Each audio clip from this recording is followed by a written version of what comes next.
Olá, terapeutas, tudo bem? Estamos agora na nossa quinta aula do curso de formação em terapia familiar, trabalhando um tema quente que é a questão da sexualidade.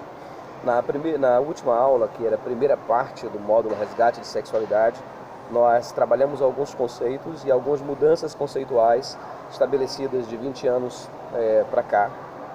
Falamos sobre alguns problemas relacionais, alguns conflitos conjugais que nascem a partir de uma compreensão equivocada das causas dos impulsos ou das causas da libido sexual, e demos algumas dicas de resoluções.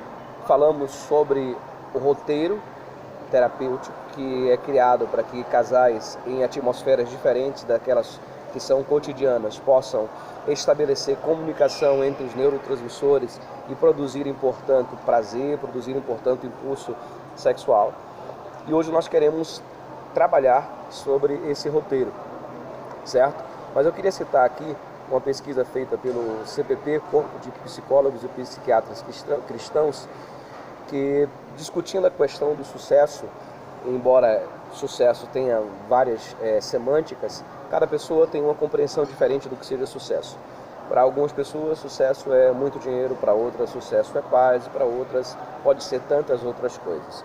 Mas discutindo a temática da realização pessoal, discutindo a temática do bem-estar, da qualidade de vida e dessa sensação particular de que estou bem, de que eu tenho sucesso na vida, ou seja, essa análise pessoal, em pesquisa de campo se detectou que as pessoas que tinham sexualmente relações equilibradas, resolvidas, que estavam bem nas suas relações, especificamente nas suas relações de libido sexual, de desejo, de impulso, do id, né?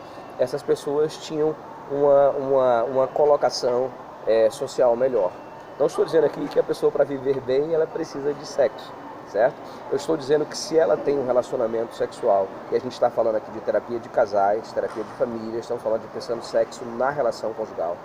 Se essas pessoas mantêm relacionamento sexual, então elas precisam ter relações equilibradas, relações interessantes, relações que possam ser boas para ambas as partes e que estejam dentro de uma relação de equilíbrio emocional. Isso certamente vai impulsionar essas pessoas para uma qualidade de vida melhor, certo? Nós, pensando aqui sobre a terapia, ou melhor, a teoria freudiana da estruturalidade, ou seja, a teoria estrutural, a gente tem pelo menos três percepções humanas que estão também, a partir de uma teoria chamada teoria topográfica, classificadas em espaços psíquicos, em espaços cerebrais, em espaços cognitivos também. Então, pensando sobre a teoria estrutural, classifica-se pelo menos três partes do psiquismo humano.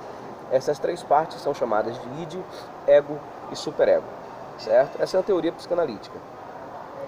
A ideia do id é que o id é a nossa parte impulsiva, é a nossa parte feroz. Id é o nosso ser irracional, é o nosso ser impensante. Id é a nossa vontade brusca e imediata, certo? Id, portanto, é o grande responsável, o grande promotor do fogo da libido produzida no imaginário humano. Nós temos, em contrapartida, o superego, que é o nosso conteúdo de leis, o nosso conteúdo de moral, o nosso conteúdo que foi aprendido e apreendido na história pelos pais, pela religião, pela igreja, pela vida, pela escola. É o nosso tu deves, né? Como disse Nietzsche no seu livro Assim Falou Zaratustra, trazendo a figura do dragão como sendo a figura da ordem, da lei, do tu deves, da obrigatoriedade. Nesse sentido, o nosso superego é esse ser mandante, é esse ser que controla, é esse ser que determina, é esse ser superior, é esse ser da ordem, da lei dentro da nossa organização psíquica. E nós temos também o ego, que é o nosso ser central. É o nosso ser central que é bombardeado algumas vezes pelo id, outras vezes pelo superego. E o equilíbrio dessas duas dimensões, o equilíbrio dessas duas ideias, dessas duas verdades, desses dois impulsos, faz com que o nosso ego esteja de forma organizada, equilibrada, fortalecida e, portanto, temos maior possibilidade de termos uma vida social melhor, emocional melhor, conjugal melhor, familiar melhor, por conta desse equilíbrio estabelecido pelo ego.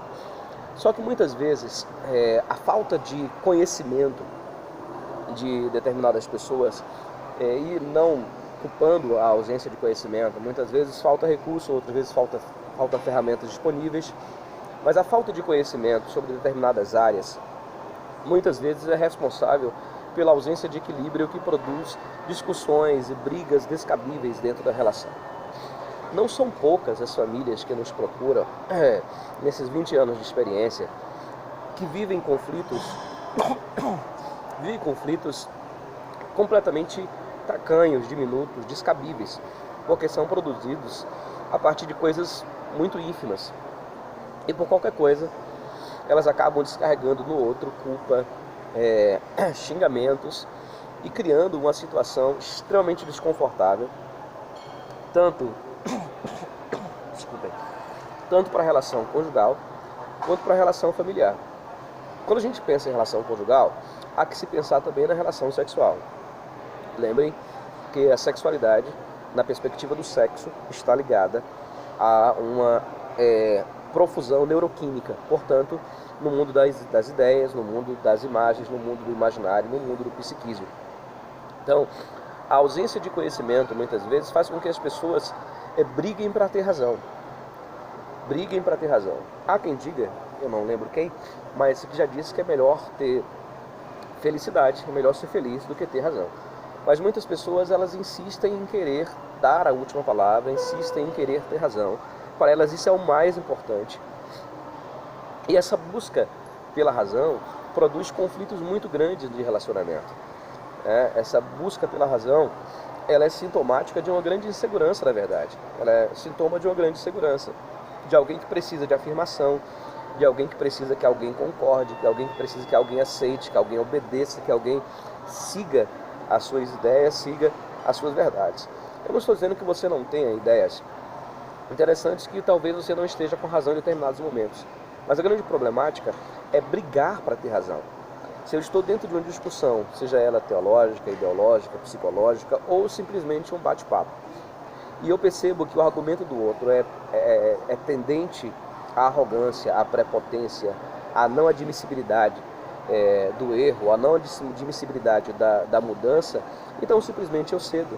E ceder não é dizer, não, beleza, você está certo. Ceder é evitar uma discussão, ceder é levar na brincadeira, ceder é estabelecer um relacionamento onde aquilo não seja um tribunal ou, pior ainda, uma grande arena.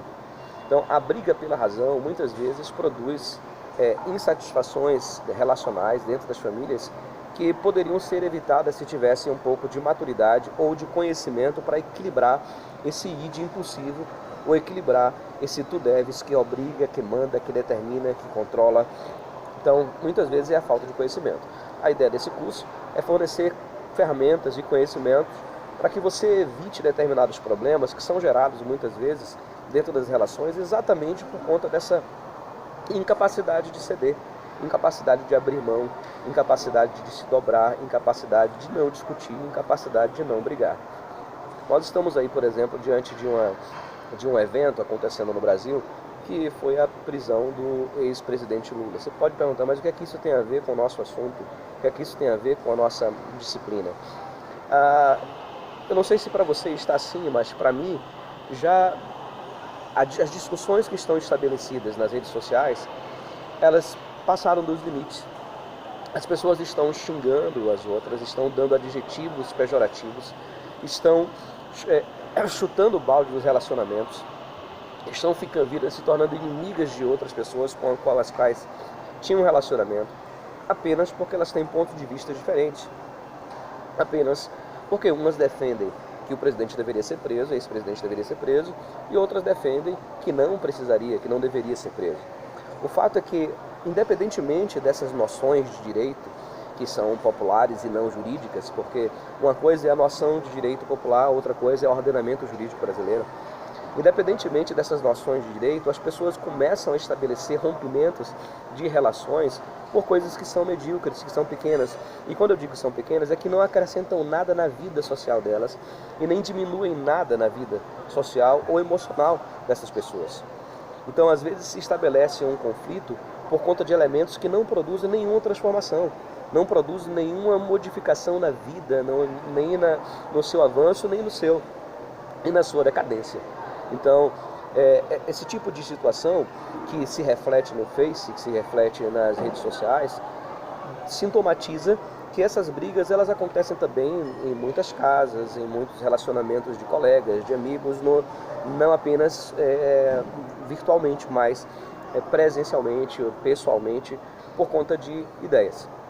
E a gente precisa aprender a discutir ideias e não discutir pessoas. Se a gente aprende isso, se a gente começa a adquirir essas ferramentas de equilíbrio, o nosso ego se torna muito mais fortalecido, muito mais trabalhado e, consequentemente, ele consegue lidar muito melhor com o impulso e muito melhor com as determinações culturais e legais que a gente aprende na vida. E por que é importante a gente aprender a lidar com isso?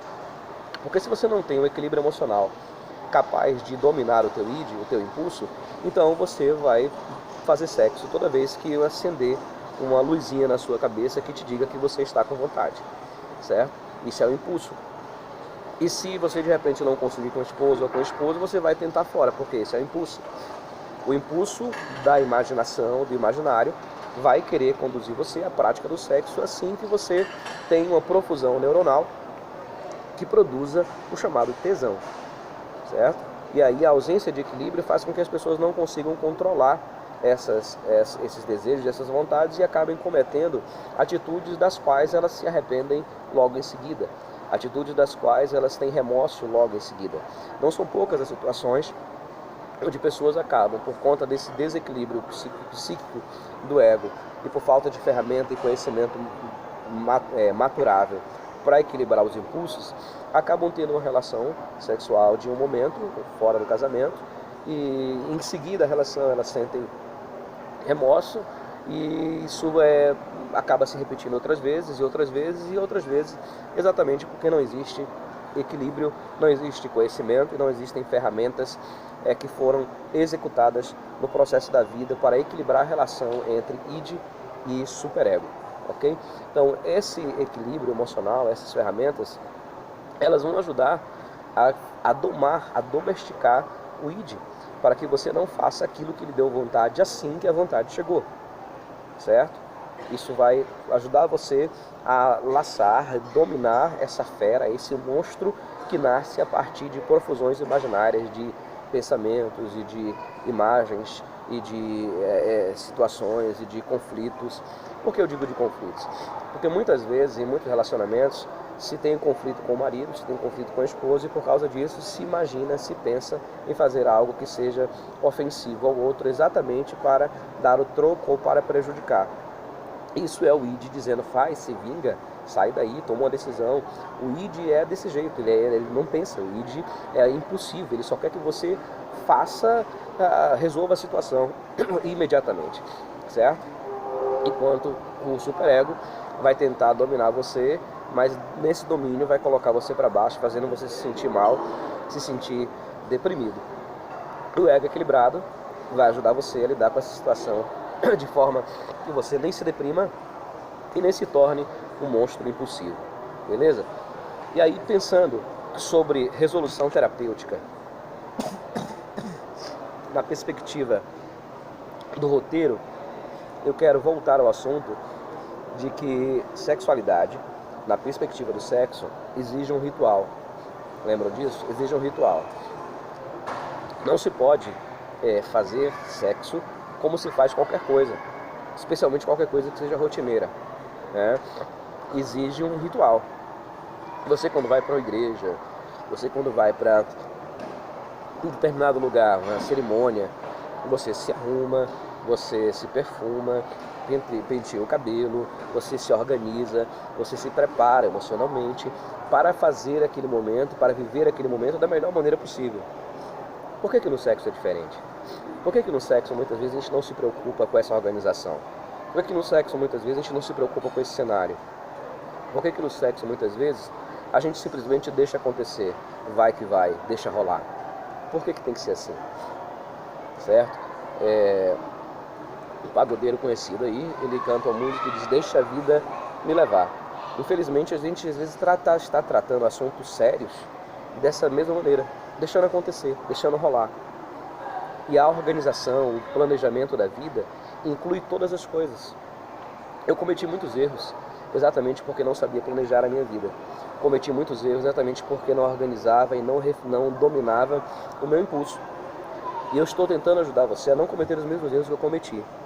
Tá? Graças a Deus, sexualmente eu nunca tive problema. Na minha relação com minha esposa nunca houve traição.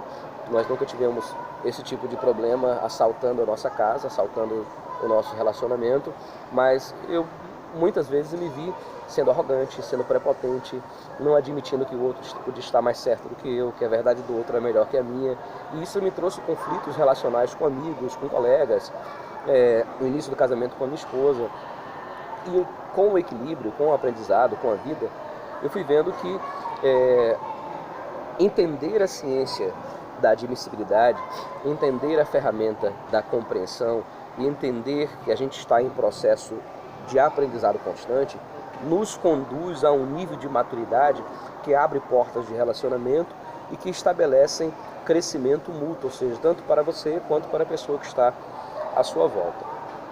Certo? Então, evite percorrer por esse caminho do impulso, da arrogância, da prepotência e da razão ao invés da felicidade. Opte pela felicidade. Certo? Então, pensando sobre o roteiro, ele exige esse ritual. Quando um casal lhe procura como terapeuta e o conflito, o problema está centrado na ausência de sexo, na falta de desejo, na falta de reciprocidade, a briga se estabelece com essa centralidade. Depois de todo o processo de aconselhamento, terapia do relógio, técnica do porquê, terapia sistêmica, terapia sinestésica, constelação familiar, tudo isso que é possível articular no processo, e todas as outras teorias, terapias e ferramentas que ainda virão, eu quero sugerir aqui, como uma outra possibilidade, uma outra ferramenta, o roteiro. Certo? Nesse roteiro você vai sentar com o casal, vai fazer um compromisso com eles, de que eles cumpram aquele roteiro estabelecido, vai ler o roteiro para eles, ver se eles concordam com o roteiro e passa o roteiro impresso para eles, para que eles, em uma chácara, em uma praia, em um hotel, cumpram esse roteiro. Nesse roteiro, normalmente, ele segue desde a saída do local da sua casa, do casal, até o ambiente. Por exemplo, na hora de sair, se prepararem para sair. É interessante que no roteiro se coloque, por exemplo, uma despedida da casa. Mas que besteira, despedida da casa. É preciso entender que as mínimas coisas, palavras e atitudes produzem efeitos radicais, drásticos na vida humana. Alguns erros que se cometem, inclusive, de pessoas que dizem assim, isso parece receita de bolo, isso parece autoajuda. Qual o problema de se ter uma receita de bolo? Por exemplo, quem prega usa uma receita de bolo, coloca lá uma introdução, tema, introdução, desenvolvimento, conclusão, dependendo da estrutura que ele vai trabalhar. Quando você vai dar aula, você monta lá uma receitinha de bolo, também tem um esquema que prepara, que produz, que é base para essa sua articulação, para esse seu trabalho. A vida exige planejamento, a vida exige que atitudes simples sejam tomadas. Existe um provérbio chinês que diz, cuidado com o que você deseja. E de fato, normalmente se torna realidade. Então, saiam da casa, o casal. Na hora de sair da casa, os dois se despeçam da casa. Nessa despedida, como é que se faz isso? Deem um beijo para sair da casa e digam, esse é o nosso lar. Esse é um exemplo, esse é o nosso lar. Nós vamos curtir o final de semana e voltaremos para a nossa família, para a nossa casa. Essas palavras, elas produzem efeito no psiquismo humano. É preciso que se assente na memória, que se assente no inconsciente, informações positivas. Tem um texto na Bíblia de Paulo, lá, Filipenses, que ele diz assim, tudo que é bom, tudo que é justo, tudo que é amável, se há algum louvor, nisso pensai. Então, utilize pensamentos positivos, justos, bons, amáveis e verbalize esses pensamentos. Isso é importante. Então, saíram na chegada do local. É importante que esteja no roteiro que os dois vão tirar as coisas, que os dois vão organizar o espaço, que depois vão tomar banho e que naquela noite eles irão jantar, irão depois descansar, fazer uma massagem no outro dia, café da manhã, e aí tem lá na orientação quem vai fazer o café da manhã. Aí você diz assim, mas ele vai chegar para mim e vai dizer, ele só fez o café porque está lá no roteiro. Não importa, os dois concordaram que vão executar o roteiro. A ideia é que eles executem esse roteiro. Então, um dia um faz café da manhã, o outro faz o café da manhã. Ao levantar, que se tenha um rito específico se vão para a piscina, por exemplo, um passar protetor no corpo do outro, um cuidar do outro. Depois que saírem da piscina, ou dentro da piscina, melhor dizendo, for piscina, mar, rio, dentro da piscina, é preciso estar no roteiro que eles na piscina vão namorar sem fazer sexo. Como assim? A ideia é que eles se toquem, que eles se beijem, que eles se abracem, que eles façam massagem e não façam sexo. Dentro da água, eles vão controlar a fera e vão apenas se acariciar, apenas dar carinho. Uma das coisas que se perde muito no casamento é o beijo, é o carinho. Perceba, as pessoas no namoro, elas se beijam, passam horas até, tem gente que passa horas, bate recorde se beijando. Depois do casamento ela não beija mais, depois do casamento ela só transa. É como se comesse, é como se jantasse. Não tem mais o ritual do beijo, não tem mais o ritual do carinho, não tem mais o ritual do abraço. Então você vai incentivar que na praia, no rio, na piscina, onde eles estiverem, eles só façam um carinho, só se beijem, só se toquem. Isso vai produzir um acionamento neuronal de desejo, de libido, que vai prepará-los para um determinado momento, certo? À tarde, que tem um momento de presente, onde o marido vai levar um presente para a esposa, onde ela terá um presente para ele. Esse presente pode ser comprado ou esse presente pode ser construído um pelo outro. É interessante que à tarde, por exemplo, ou à noite depois da janta, eles possam assistir um vídeo do casamento deles, ou um vídeo que mostra alguma fase da vida deles juntos. Então, todo esse tipo de comportamento, isso muito próximos um do outro, sempre pegando na mão, sempre se tocando. Esse tipo de situação é necessário, tá? À noite, depois da janta, depois que assistirem alguma coisa juntos, eu sugiro, com base inclusive no livro Anamnese do Corpo, que se faça massagem. Essas massagens, se você faz a massagem, por exemplo, nos pés, especialmente na parte do dedo grande, do dedão, há uma tendência de disparar pontos que acionam a libido, que acionam o desejo, certo? Então é importante fazer massagem na nuca, é importante fazer massagem no tórax, porque o tórax representa, dentro da psicologia comportamental, cognitiva e hipnótica, uma massagem no tórax, na região do peito, significa afetividade, tá? Então é importante que se faça massagem nos pés, massagem na nuca, massagem no tórax, sem sexo, só carinho, massagem, afeto. E aí sim, agora à noite, eles poderão usar o beijo. Eles vão, como já fizeram o dia, usar o beijo e buscar nesse beijo o mesmo prazer que eles tiveram se beijando na piscina, se beijando numa chácara, no rio, na praia, onde eles estavam, certo? Buscar sentirem a mesma coisa. E a partir daí, eles vão desenvolver o que acontecer como consequência desse novo momento. Depois eu vou colocar na plataforma, eu vou disponibilizar para vocês um roteiro sugerido, um roteiro de todo dia, dos 3 dias, o que é importante fazer nos 3 dias para disparar pontos físicos que liberam substância libidinosa, tá? Que liberam essa substância do sexo. Então assim, infelizmente o sexo foi tratado em muitos lugares como tabu, não se discutia mais sobre sexo, falar sobre isso parece um escândalo, falar sobre isso parece uma coisa talvez pornográfica, e por causa disso a gente tem um monte de casais frustrados, um monte de casamentos sofrendo, um monte de pessoas com problemas. Aí eu quero aqui abrir um parêntese, porque esse é o nosso último módulo sobre sexualidade, para colocar a questão do sexo enquanto comportamento na hora que vier a acontecer, tá? As coisas começaram a rolar, começaram a disparar, começaram a liberar energias, começaram a disparar cargas elétricas que liberaram o desejo, a vontade, eles vão se relacionar sexualmente. O que é permitido no casamento? Deixa eu te dizer uma coisa. O casamento é teu. O casamento é das pessoas que você trata, certo? O casamento não é meu para que eu diga como o outro deve agir. Eles precisam estar bem no relacionamento, eles precisam estar felizes, eles precisam estar em paz, eles precisam liberar essa energia sexual na mesma perspectiva que as escrituras dizem: o corpo do marido pertence à mulher, o corpo da mulher pertence ao marido. E que eles usem isso para terem prazer, para serem felizes, para terem satisfação.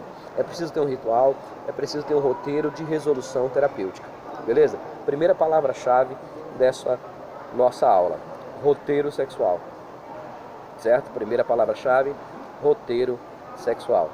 Segunda palavra-chave, preste atenção, segunda palavra-chave.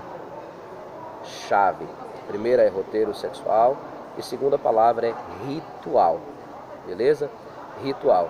Então, que o casal tenha liberdade para se relacionar, mas que, se for preciso, se eles procurarem ajuda, se você estiver no caso precisando de ajuda, que você pense nessas construções psíquicas, nessas construções mentais, relacionais, de palavras, de atitude, de comportamento, que você produza um ritual específico, que você, de repente, sugira uma saída do ambiente de energia familiar e vá curtir uma energia áreas diferentes. Existe uma terapia chamada terapia do pensamento mágico. A terapia do pensamento mágico tenta provocar no casal o deslocamento da realidade para uma realidade completamente diferente, ou seja, tirar o casal do seu ambiente de casa para um ambiente onde eles não vivem toda semana. Um hotel, por exemplo, um lugar onde eles possam ficar sozinhos e que seja realmente uma experiência mágica para eles. Isso não vai funcionar porque depois vai voltar. Você está dentro de um processo terapêutico, a pessoa está dentro de um processo terapêutico, você está sugerindo o roteiro dentro de um processo terapêutico.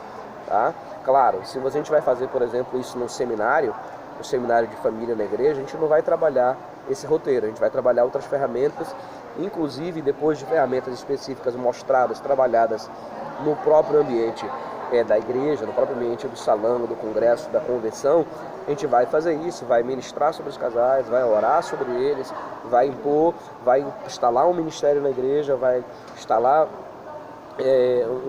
um suporte virtual, o pastor vai auxiliar, vai acompanhar essas famílias e elas vão ressignificar as situações. O fato é que elas precisam de suporte, o fato é que se elas procuraram a terapeuta porque precisam de ajuda. E ao invés de ficar simplesmente orando ou citando a Bíblia, é importante que você, além de orar e além de citar a Bíblia, você conheça dicas pontuais, claras, estratégias específicas e simples, entenda, simples, que possam ajudar as pessoas. Não adianta complicar, gente. Não adianta tentar elocubrar, fazer um pensamento e uma articulação científica diferente. Não adianta. É importante simplificar as ferramentas para que elas sejam operacionalizadas na vida do casal. Seja simples, coloque o roteiro de forma simples, coloque as palavras de forma clara, né, para que as pessoas possam compreender isso e elas possam colocar isso em prática no relacionamento. Beleza? Nós ficamos por aqui. Lembre-se das duas palavras-chave, nos envie. Esse vídeo também, assim como os outros, logo estarão também na nossa plataforma virtual. Um abraço, até a próxima aula. Tchau, tchau.